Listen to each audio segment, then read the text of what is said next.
Assalamualaikum warahmatullahi wabarakatuh. Perkenalkan, nama saya Suci Salsabila dengan NOBP 2210241003. Baiklah, kali ini kami akan mempresentasikan hasil diskusi kami itu tentang morfologi tumbuhan. Nah, saya sendiri akan membahas tentang definisi morfologi tumbuhan. Morfologi tumbuhan itu merupakan ilmu yang mempelajari bentuk fisik dan struktur tubuh dari tumbuhan. Nah, morfologi ini berasal dari bahasa Latin yang artinya morphus, yang berarti wujud atau bentuk, dan logos yang berarti ilmu. Nah, morfologi tumbuhan ini berbeda dengan anatomi tumbuhan yang secara khusus mempelajari struktur internal tumbuhan pada tingkat mikroskopis. Nah, morfologi tumbuhan ini berguna untuk mengidentifikasikan tumbuhan secara visual. Dengan begitu, keragaman tumbuhan yang sangat besar dapat dikenali dan diklasifikasikan serta diberi nama yang tepat untuk setiap kelompok yang terbentuk. Ilmu yang pelajari klasifikasi serta pemberian nama tumbuhan ini disebut juga dengan taksonomi tumbuhan. Nah, pendapat lain tentang morfologi tumbuhan ini adalah ilmu pengetahuan yang merupakan cabang dari ilmu biologi yang pelajari tentang struktur dan susunan tubuh satu tumbuhan.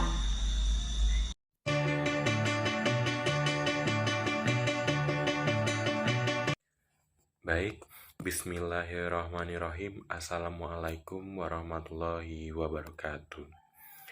Perkenalkan, nama saya Andana Tarikul Ulya dengan nomor BP 2210241022, berasal dari kelompok 6 Biologi dan B. Baik, saya akan menyampaikan materi yaitu tentang struktur morfologi tumbuhan. Nah, struktur morfologi merupakan gambaran bentuk tubuh bagian luar dari suatu organisme. Struktur tumbuhan tingkat tinggi seperti gimnospermi dan angiospermi dapat digambarkan sebagai berikut. Struktur morfologi tumbuh tingkat tinggi secara umum terdiri atas akar, batang, daun, dan bunga. Dan hanya itu yang dapat saya sampaikan. Wabillahi taufiq wal hidayah. Wassalamualaikum warahmatullahi wabarakatuh.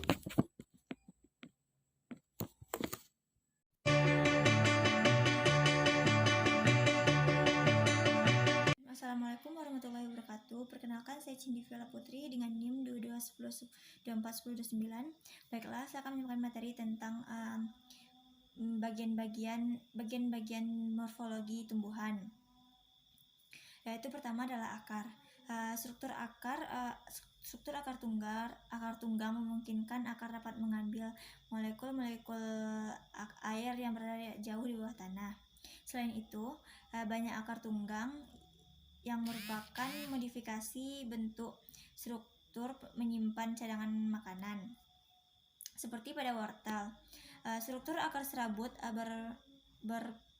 berpengaruh pada kemampuan tumbuhan untuk menyerap banyak air dan mineral, serta sebagai tambatan tumbuhan yang kuat ke dalam tanah. Yang kedua adalah batang. Secara morfologis, batang terdiri atas pertama adalah buku, yaitu tempat melekatnya daun. Yang kedua adalah ruas, bagian di antara dua buku. Ketiga adalah tunas aksiler atau lateral, yang berpotensi membentuk tunas cabang, tunas terminal atau ujung atau apikal. Bagian yang aktif tumbuh dan berkembang membuat batang menjadi lebih tinggi. Yang keempat adalah tunas terminal atau ujung atau apikal. Bagian yang aktif tumbuh dan berkembang membuat batang menjadi lebih tinggi. Batang memiliki fungsi sebagai berikut, yaitu menegakkan dan menguatkan tubuh tumbuhan, meneruskan air dan zat-zat mineral dari akar ke seluruh bagian tubuh, terutama daun, mengalirkan zat hasil fotosintesis dari daun ke seluruh tubuh, bahkan sampai ke bagian cadangan makanan. Ketiga adalah daun. Daun merupakan organ utama tempat terjadinya fotosintesis. Fotosintesis adalah proses metabolisme pengubahan karbon dioksida dan air menjadi zat gula dan zat lainnya, serta oksigen dengan bantuan energi sinar matahari. Struktur-struktur apa yang ada pada dapur kecil, daun hingga mampu memasak makanan. Permukaan daun, bagian atas dan bawah, diselubungi oleh jaringan yang tersusun dari satu atau lebih lapis sel, yaitu epidermis. Fungsinya sebagai lapisan pelindung kerusakan fisik dan organisme patogen. Pada epidermis terdapat kutikula berlapis lilin yang berperan mengurangi penguapan air di antara sel-sel epidermis. Terdapat stomata, suatu pori atau celah yang diapit oleh sel penjaga. Yang keempat adalah bunga. Bunga merupakan organ penting bagi tumbuhan, khususnya Angiospermae, karena bunga merupakan alat reproduksi dan berperan dalam pewarisan sifat.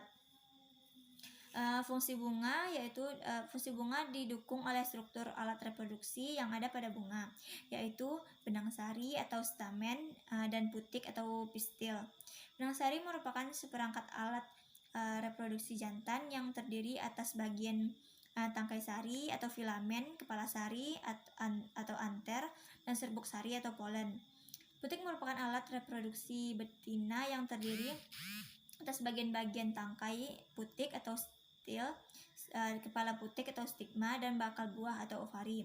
Serbuk sari atau polen merupakan sekumpulan sel-sel kelamin atau gamet jantan yang akan membuahi gamet betina. Di bakal buah, bakal sel gamet jantan akan mengalami pematangan dengan melakukan pembelahan sel, membentuk dua sel aktif serbuk sari. Baiklah, itu hanya penjelasan saya ucapkan terima kasih.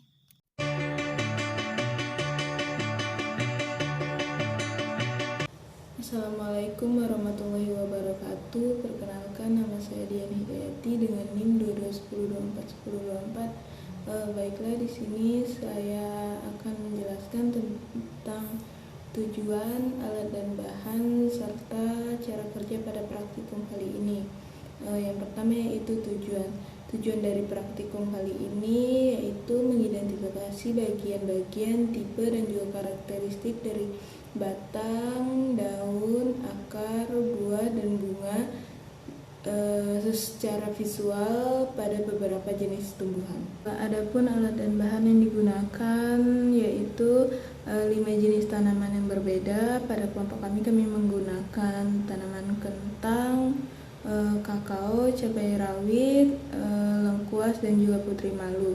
Lalu alat dan bahan yang kedua yaitu alat tulis, dan yang ketiga yaitu penggaris. Untuk cara kerjanya, yang pertama yaitu fungsi dari bagian-bagian tertentu itu dijelaskan, kemudian dituliskan nama spesies dan familinya, lalu objek digambar secara lengkap dan juga ditulis keterangannya, dan tentukan bagian-bagian tipe dan karakteristiknya, dan isilah ke dalam tabel.